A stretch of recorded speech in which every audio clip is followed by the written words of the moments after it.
good afternoon, everybody. This is Robin Ayub from the Localization Fireside Chat, and welcome to another episode. Today we are recording episode 114, believe it or not. And I am honored and I'm so glad to have her with me, Kristin Gutierrez. She's been a guest on the podcast before, but that was a long time ago. A lot of things have happened since then. I couldn't wait to get this recording on the go here because I love talking to you, A, and B, reminiscing on the time that we've worked together and what has happened in your life since then, and just to get a status of where we are right now. Just let's get the chat on the go. So welcome to the channel. Good to see you again. Hopefully you're doing well. Yes, Robin, always so fun. When I was getting ready for today, I was, oh my gosh, I'll never forget, and I'll tell this story until the day I die. Everyone's like, Robin's such a great networker. I'm like, yeah. So Robin's company got acquired by mine, the company I worked at, and he became my boss. You became my boss, right? And everyone's like, oh, you're going to love him. You're going to love him. And so we went to Canada, Montreal. Were we in Montreal? Your stomp. I think so. Yeah, market research thing. Yeah. Yeah, and you're just not like a superstar networker. You are the networker of all human people. And I tell you that all the time just because it's so impressive how it's not even about networking. Appreciate it. It's like human. It's not an effort. Yeah. I really appreciate that. Thank you. And, speaking of networking, which is very interesting, I am hosting a networking dinner in Toronto. It's taking place in mid-October. And in around mid-October. I haven't defined the dates yet. So this is a sort of a dinner, people come in after hours and we'll get a dinner together and exchange ideas with professionals in the city. Most of these individuals will be entrepreneurs, business leaders, etc. So, and the idea started from, all this networking online. It's okay. There's nothing wrong with that. But most of the meaningful conversation, and I know for myself, and you probably can attest to that, it happens face to face. Still, we're a human being that would like to connect with people face to face. You can't take that out of us yet. Maybe the next generation will laugh at us for saying this, but there you go. Well, and nothing beats this is great because it's one-on-one.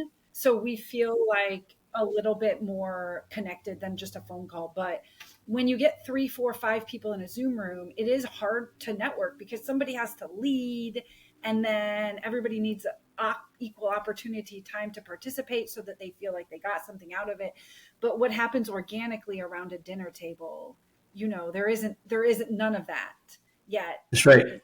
And this dinner, Kristin, we're having is some sort of having a networking design dinner. So, example, the appetizer, you'll be sitting beside somebody. The main meal, you'll be sitting beside somebody else. And when the dessert comes in, you move around and you sit beside somebody else altogether. So the idea is behind this is by the end of the dinner, you've probably spoken to pretty much everybody you want to speak to. So, and forcing the conversation, because naturally, human, unless there's some, people that are born for that, is they're a bit shy sometimes. And, trying to force the conversation, sometimes it doesn't come out natural. But if you sit beside somebody breaking bread, conversation starts to fly. Taking notes. That's right. Absolutely. So what's new with you? Oh, my goodness. Well, I'm now a 2-time best-selling author. Nice. Yeah. Congratulations. Where am I getting my copy? Or is it on Amazon? No, I'll go buy it. You don't have to send me one. I'll support. It's on Amazon, and I really feel like this book, we soft launched it already. We're doing an official launch also in October, but it's such a good, even though it's twice the size of my first book, it's such a great read, and people are just, it's not just oh, it's a great book. It's this is a productive framework. So we can talk about the 4-step framework that makes up Say Yes and Figure It Out, because it helps us get into momentum. A lot of times we think momentum comes or we'll feel happy or fulfilled or satisfied when we complete a goal. But dopamine gets released not at the end. It gets released at the beginning. It gets released when we make a decision, and then it continues. So the 4-step framework helps us take massive, imperfect action. And that is it's an excellent tool for entrepreneurs and all humans on the planet. Absolutely. And you had a first book. I remember when we first talked about a year and a half ago in 2023. You launched the first book, and what was the learning? Like, I know this, when somebody does something, anything, twice or three times or multiple times, you learn a few things. So what did you learn from the first time to the second time? A few amazing things. A book is an awesome tool. Like, I first wrote Be a Better Sales Leader because I wanted to be the chief sales officer where I worked. And unfortunately, the CEO had other plans, which was to let me go. But, at the end of the day, what happens to you, it's what happens for you. And it's been the best thing that ever. I love that statement. Man, I'm going to coin that one. It's the best thing that ever happened to and for me. And so what I realized was that having Be a Better Sales Leader come out right after I got let go, all of us, like at that time I was selling sales consulting and people were sliding into my DMs. Like, I read your book, like, can we talk about consulting? And so the tool of what the book is, it opens doors and it starts conversation from the author's perspective.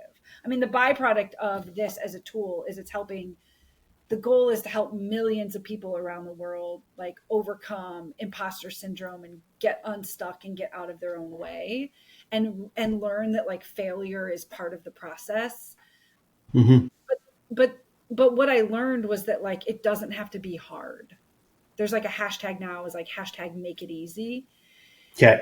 Not just because ChatGPT exists, which ChatGPT existed for Be a Better Sales Leader also. Absolutely. So you use it as a tool to help others and hopefully generate some business for your practice. Oh, I mean, it naturally, yeah, yes.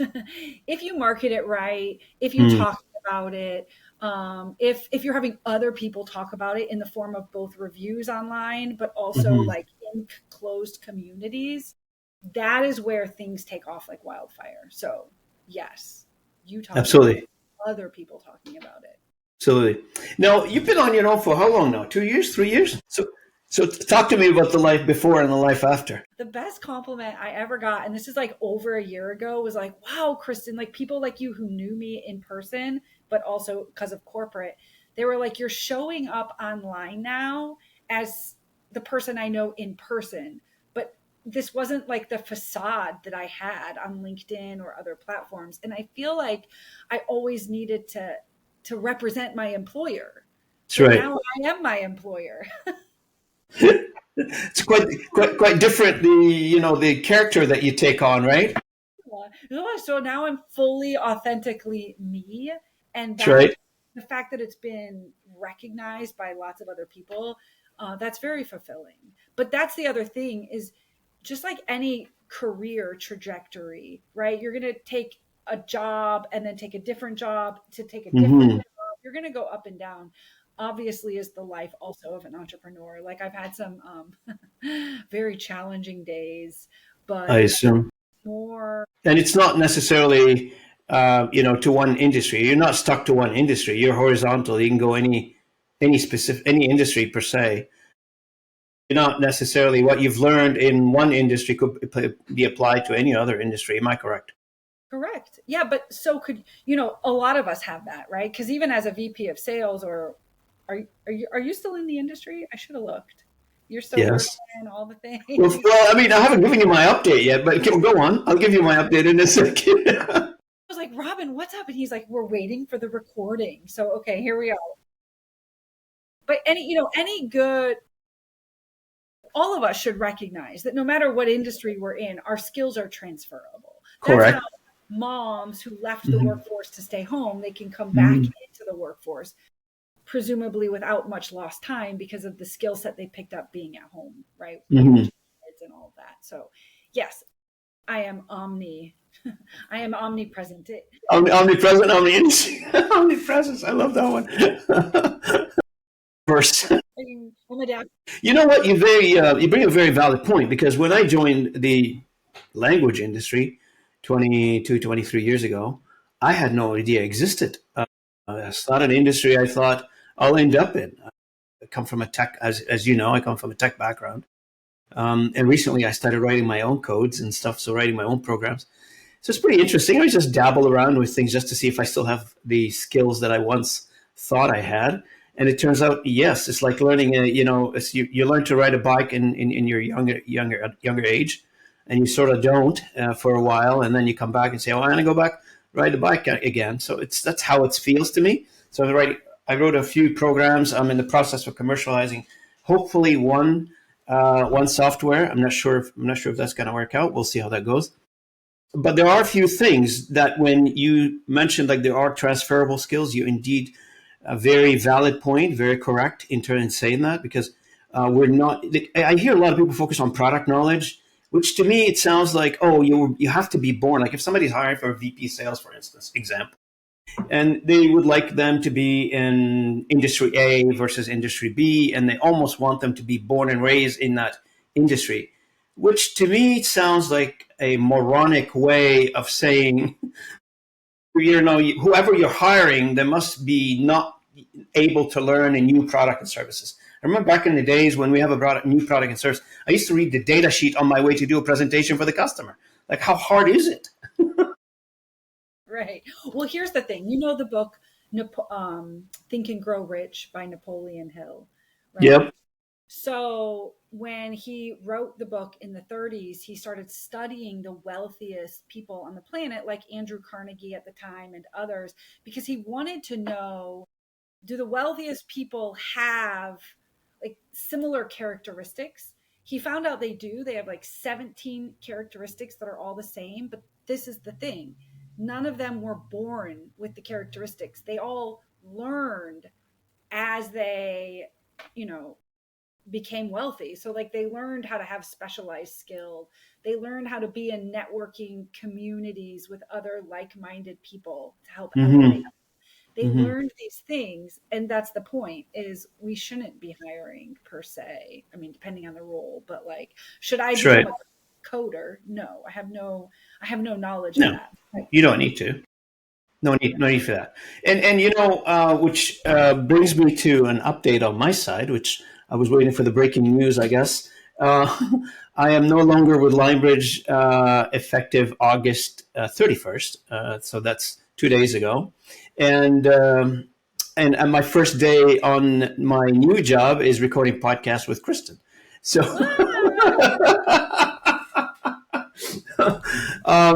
and it feels strange a little bit, to be honest with you, when you work for somebody for a company for that many years, and your first day, I don't know, I still have a full calendar, I guess. I have no idea how and why, but there you go.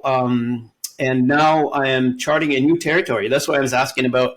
Well, I'm interested to talk to you about your experiences and what led you to make decisions the way you've made them, and where you are right now, and how do you feel about them. There's a lot of learning in there, and I'm not the only one. I don't think I am the only one. I'm thinking like the many industries in the service business, like including language industries, they're all going through transformation. They're all going through rationalization of workforce, and these individuals that they're no longer in these capacities, they're probably going to have the same question mark, like, what do I do with my days? What do I do with my next phase of my career? And knowing that, you know, even in your corporate career, your entrepreneur, like I'm in season 2 of already of my entrepreneurial journey, because about 9 months after I started my own company, right? The day I got let go from my job. So there's a few lessons in here.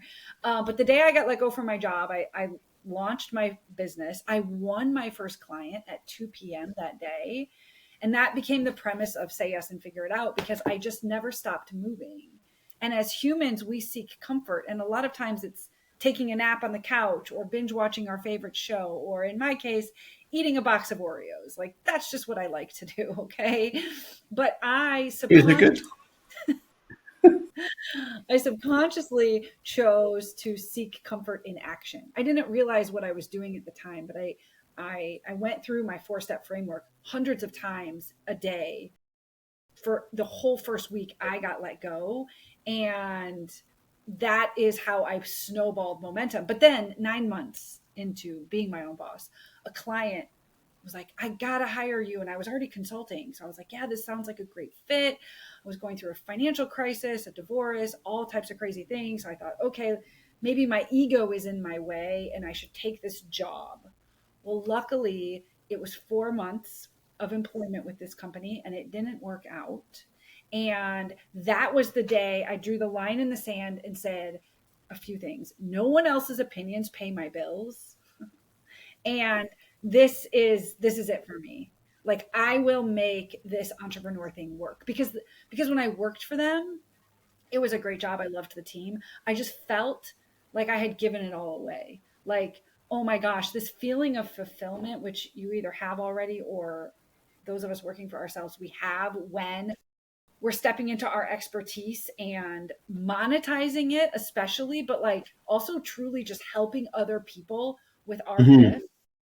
That is where I would like walk, and I still do this, like walk outside with my hands in the air, thanking the universe that this is. Yeah. Because at the beginning, I'm assuming it's a little bit tougher to get it launched, like everything else, I guess. And then you find your groove, I guess. You find your rhythm. Yeah.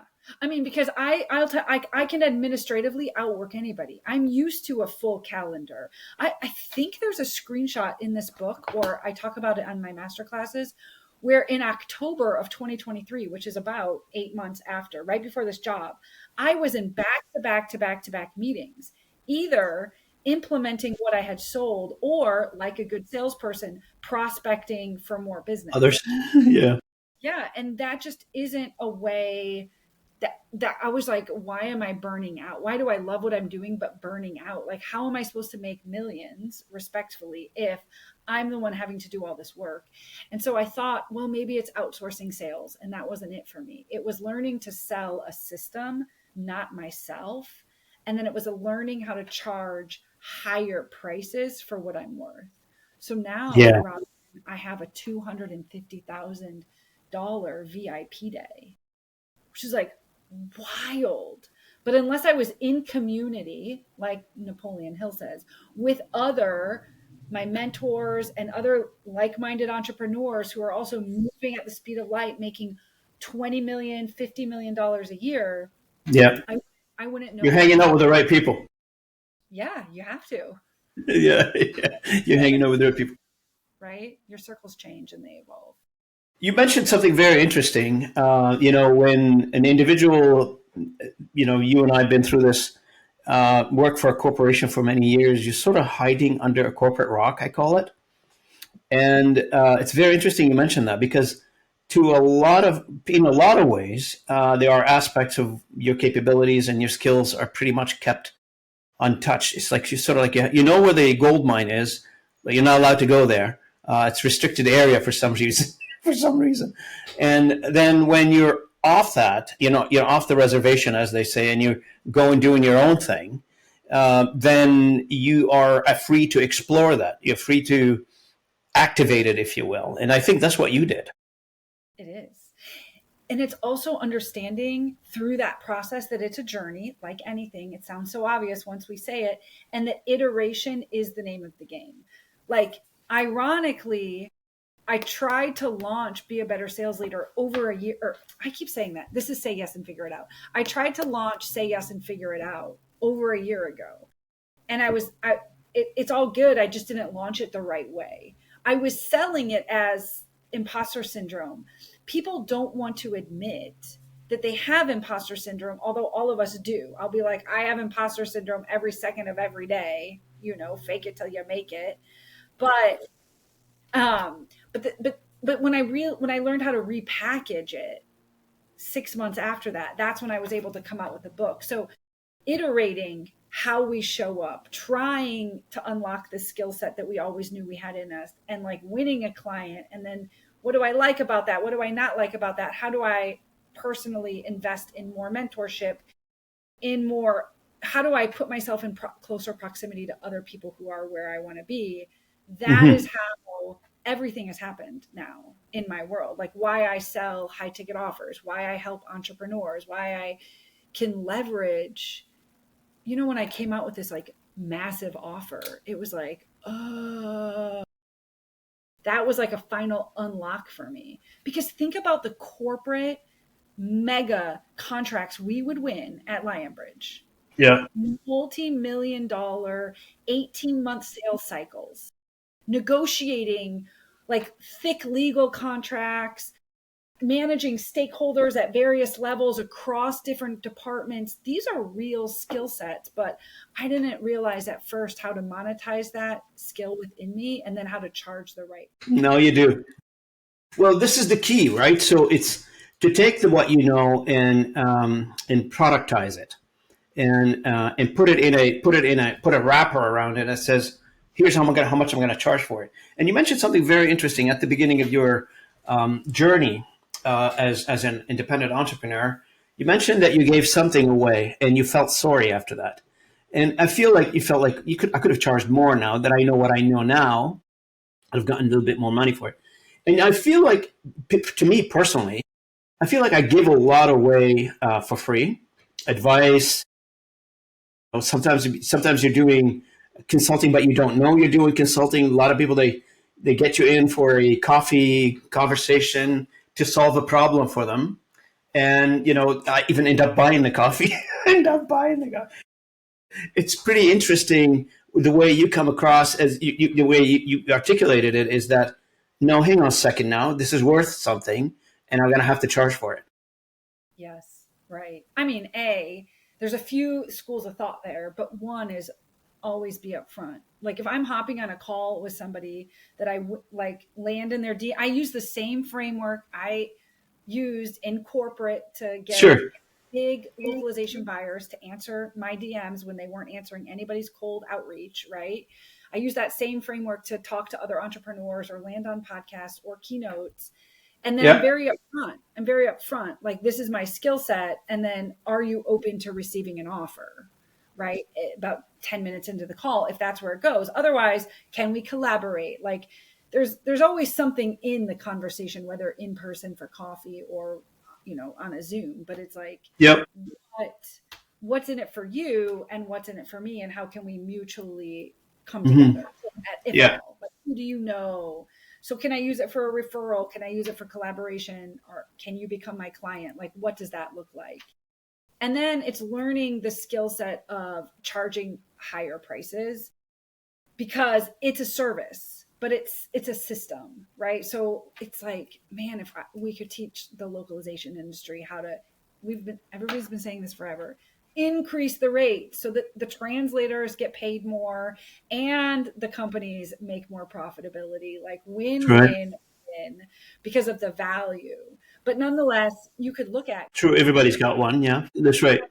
That's right. Defining your self-worth too, because there's some worth, a value that is worth for your time, for your effort, and, putting the right price tag on it. Of course, when you're in front of different target audience, be it market or be it customer, depends on the customer you're talking to, I guess.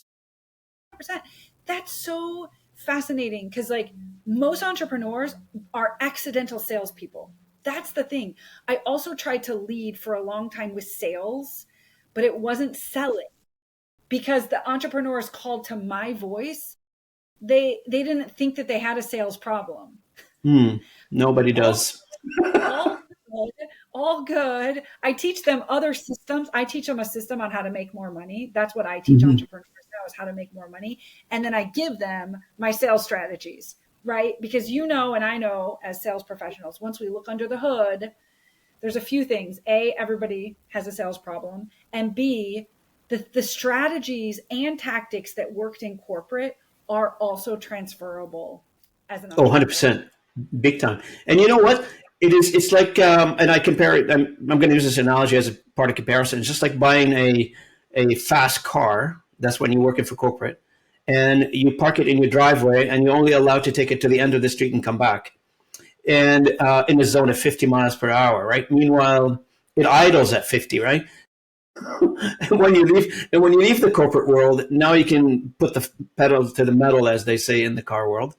And then you can do whatever you want. It's pretty much an open season for you to do what you wanted to do best, right? So, and I always been, for me, I always been just like you. I always been one of those individuals that I have a lot of faith in the corporation that hired me. I have a lot of loyalty to the corporation that hired me, and I this is just being ethical, I guess.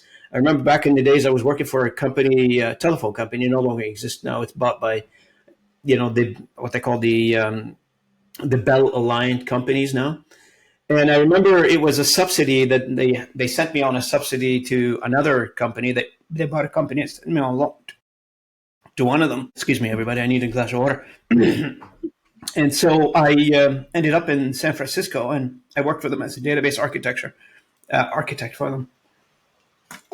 And this individual came in, who owns the company, came into me. He says, "So what does it take for you to leave the company that hired you originally?"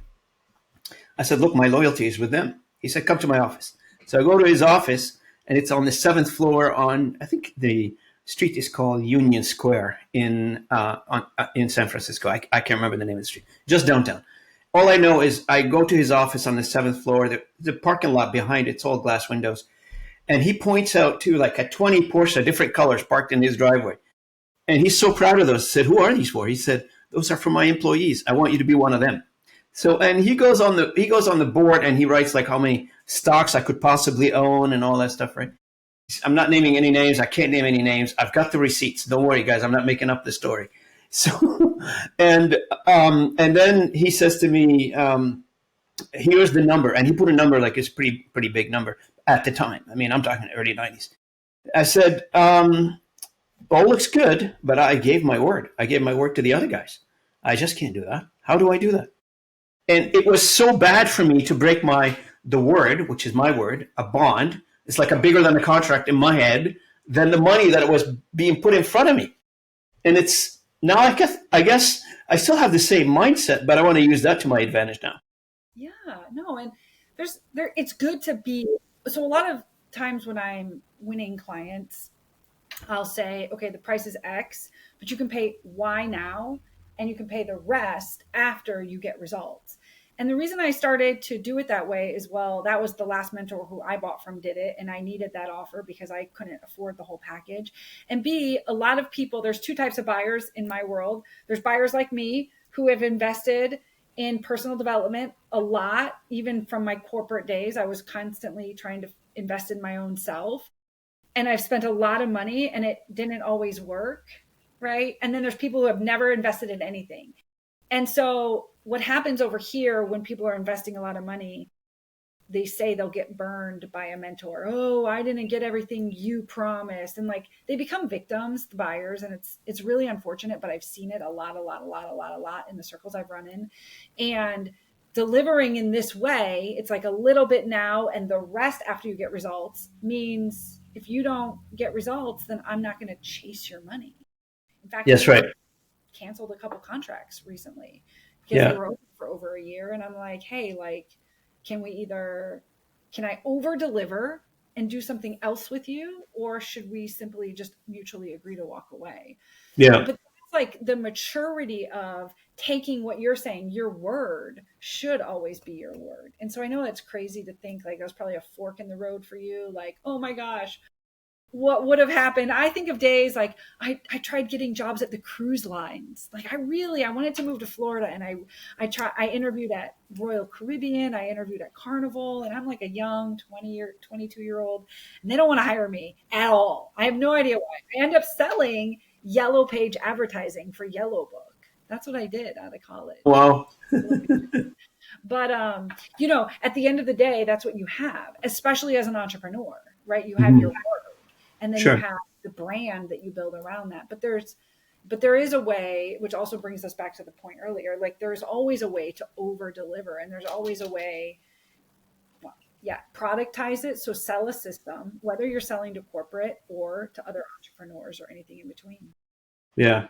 And for you, like, what would be, for those who are listening, we seem to be, I'm going to ask you like a definite question right now. If somebody listening to this and says, "I want to hire you," what would they be hiring you for? I get it, but what kind of product and services that you're offering, or services that you'd be offering within that context? Is it sales development, or is it, strategies? What would you offer? Yeah. So My sweet spot now with this VIP offer is to work with an entrepreneur who's at $2 million plus, because that's when we really start to see some real pain about scaling. Now, I got stuck scaling at 5-figure months, so this doesn't exclude other people. It's just when you're at about $2 million, you're like, ooh, what do I do? Do I hire a bunch of team? Because the whole name of the game is like, how do you help people and have a lot of fun and not have to die in the calendar on implementation and back to back to back, right? And while delivering something that actually is meaningful, like a productized system. So most of my clients these days, they already have their own offers. So they're entrepreneurs, they're coaches, course creators, or consultants, and they're selling offers to their end client. They might be in the health niche, the wealth niche, the relationship niche, and they're stuck. They might be stuck at 5-figure months like I was, or they're stuck at like the $2 million mark. And they need me to come in, and it sounds wild, but often it's 1%. One of my CEOs always said that it's like, turn the dial just 1%. It isn't some big, like, let me totally change your business. There's really successful entrepreneurs that come out there and do that, but I'm going to help them elevate their offers. I'm going to help them sell one to many. A lot of times these coaches, they have a sales team and they're selling one-to-one.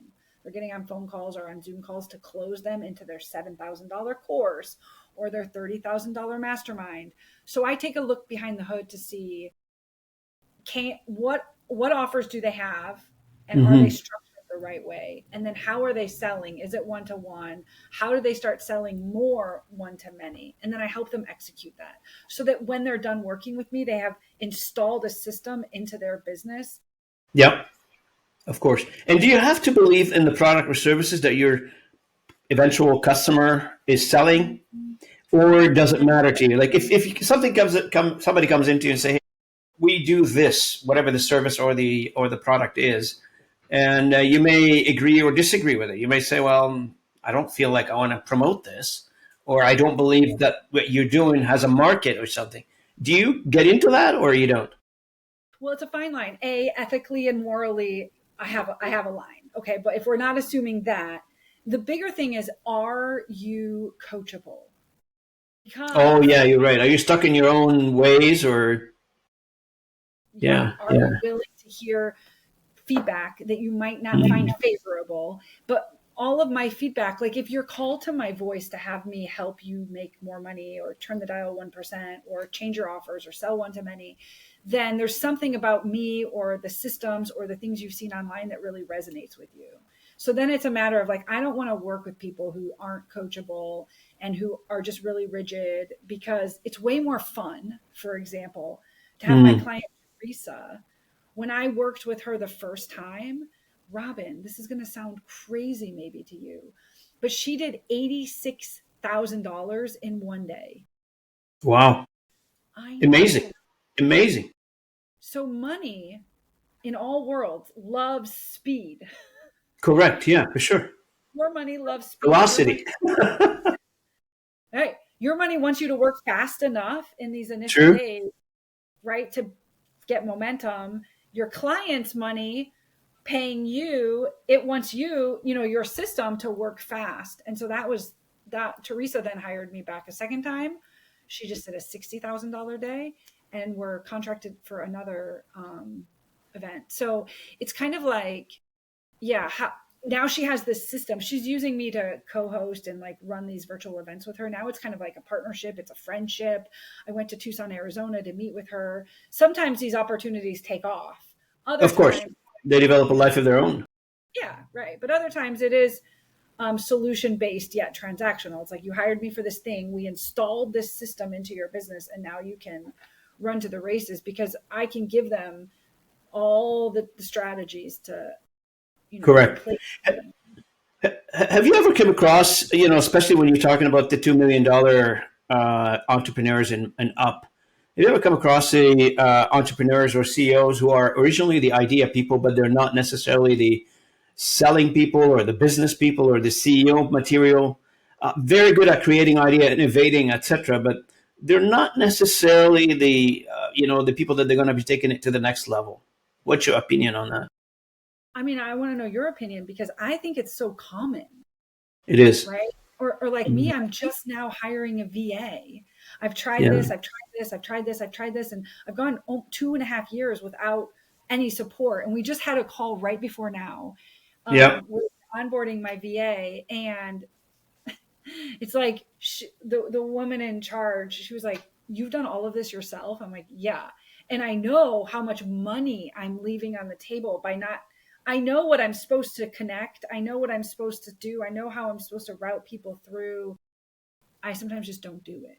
And so I'm a different example of what you just described, but I'm aware that I have my own shortcomings. I don't work We all with do, but I mean, you've seen it before where CEOs, an engineer who creates a product or creates a service, and they're so tied into the idea that they have no idea that how to, either take it to the market or explain it in a way that the market can understand it, etc.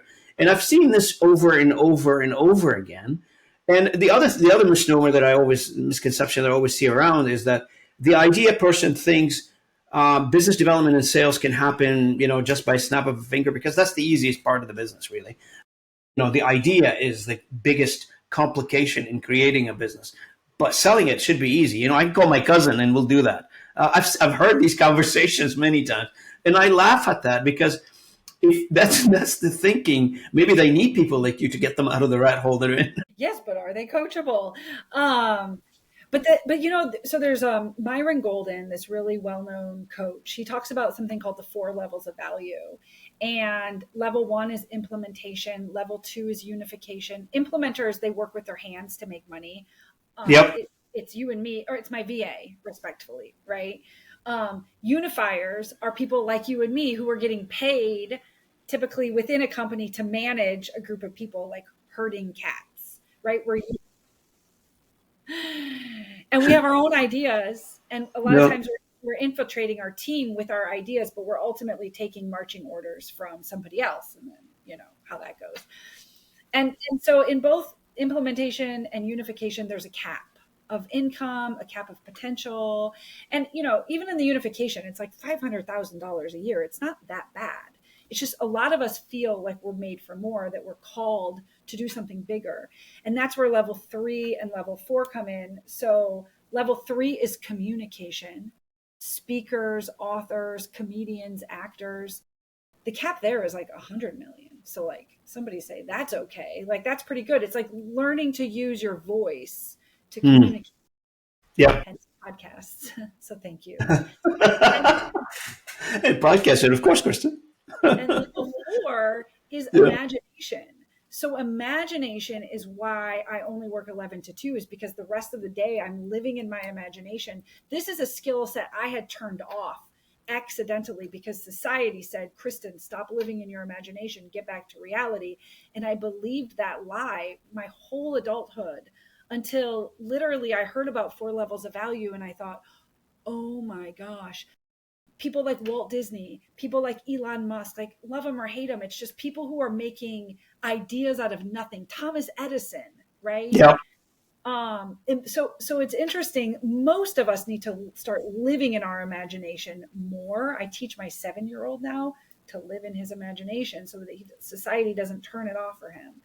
But imagination, it's, you do need implementation. So I think that's where, depending if it's you can come in and you can help a company install the right systems and operations. That's right. That's right. Implement their ideas 100%. and get ideas out of their head, and more practically speaking, making money and making the engine flow. Absolutely. Absolutely. So what's next for you? You're having fun though. You're smiling a lot, which is great. I love to see that. You seem to be having fun with that. Yeah. I landed myself on a ginormous podcast that's going to launch me to the moon. I'm so excited. Great. From there, I want to be on Mel Robbins, if you're listening, or Jay Shetty. Like, please, Kristin. Call me. Yes. Oh, this is so fun. More of this. This is just like more of this. Like I want to help. I want to say yes and figure it out. I want to impact over 1 million lives with that. And like, Yep. believe now it's okay to also make money while you're having fun and impacting lives. True, true.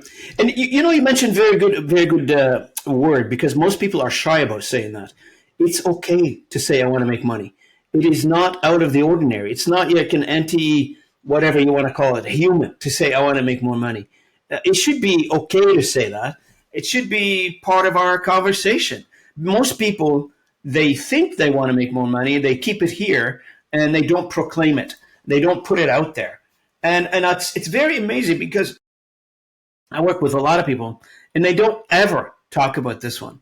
It's like something unspoken. It's like some dirty word that nobody wants to talk about, right? But it's very true, though. And I truly believe in, once you say something, when you put it out there, people at least know about it. People at least hear it. Right. No, right. Yes. Yes. Yes. Keep going, Robin. Yes.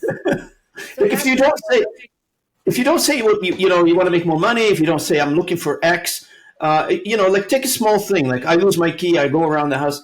I ask my wife, "Where's my key?" If I don't ask her, I'm going to be running around looking for the key for a while. I know, right? Yeah, right. We have to declare what we want. I had to do a lot of, I'm safe to receive money, because $100,000, $200,000 here in corporate, like that felt like a lot of money, It's peanuts. Yeah. So now I know that. Kind of like, how do I call in the millions and that's right, impact lots of people? It's so fulfilling, as you like, even with the podcast, right? Like, it's so fulfilling helping others. I love that. And that is where ultimately all the millions of dollars resides, is tapping into your own zone of genius to then help others. 100%. 100%. And for our audience, look, for those who out there who are saying, this is a good conversation, I like this conversation, ask yourself this question. Do you like to make more revenue? Do you like to make more profit? And if the answer is no, I think you should pack it up. You should leave what you're doing and go do something else. If the answer is yes, then you should call Kristin. You should talk to her. Yeah. How did I do? A+, you're hired. You are hired. Oh, man, I can do this forever. Well, I'm going to tell you something when we hang up offline. I'm going to keep it just for you and me, but you could do this forever. Kristin, you're so fun. Living with it, let me tell you, make a very good living with it. So. Speaking of that, do you remember when we did travel together to Germany to visit a customer or something? I don't know, what was that? Was it a customer? Yeah. Wow, we've been around, huh? No, am I back online here? Yeah, don't worry about this. Don't worry, it's just it gets better. Hey, by the way, send me a picture of that book so I can put it in the social stuff. Oh, well. All right, excellent. And I'll do a image grab from this one. But if you can send me like a JPEG of the cover, that'd be great. Absolutely. And anything else you'd like to update the audience on? Let's have fun. I think I never had fun in corporate. I didn't give myself permission. I was always accidentally, subconsciously scared about, and I had phenomenal bosses, like phenomenal people. I got very lucky. And so for everybody else in the world who's not lucky like I was, they're probably 10 times more scared, right? Yep. But, and I get it, if you are representing another company, you might not be able to wear like a low neck. Yeah. And we live in a society that, and just my, I guess my conclusion, we live in a society that graduates from the education system employees, not entrepreneurs, to a lesser degree entrepreneurs versus employees. Everybody graduates from somewhere, dreams about working for somebody, not for themselves. And, the real graduation happened is when you went to corporate and you graduated from that. And then after corporate, there is a life after corporate. That's what everybody tells me. There's a life out there. And try to figure it out. I guess that's where we are right now. Kristin figured it out. I hope everybody does.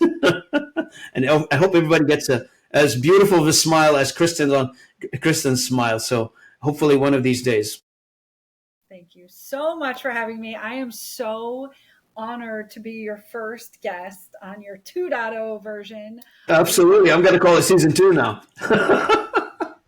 And congratulations to you. This is the beginning of the best part of your life. Absolutely. For the audience, thank you so much for joining me. I really appreciate it. And Kristin, thank you so much for being a guest on this podcast. And for our audience, hey, keep an eye on a few things we're updating on the channel. One is I'm launching a merch store, which will be attached to the YouTube part of the channel, so you can buy your widgets there, your merch. There are a few designs coming out. I've got somebody working on for me on this one, and they'll be added to the channel if you want to buy a souvenir. We're adding things like I have been on the podcast, T-shirt or hat or maybe a phone case. And those are just souvenirs. Trust me, I don't make money off of them. I'm not going to be another Kristin here in terms of the amount of money I'm going to be making off of this. Just to try to, I hear a lot of good things about this podcast from people, and it's a good thing to have souvenirs for people who wants to buy those souvenirs. Feel free to do that. And for the rest of our audience, thank you so much again for joining me on this today's journey with Kristin Gutierrez. Kristin, I wish you best of luck in everything you do, and you may transform the world the way you want to. Thank you again. Bye, everybody.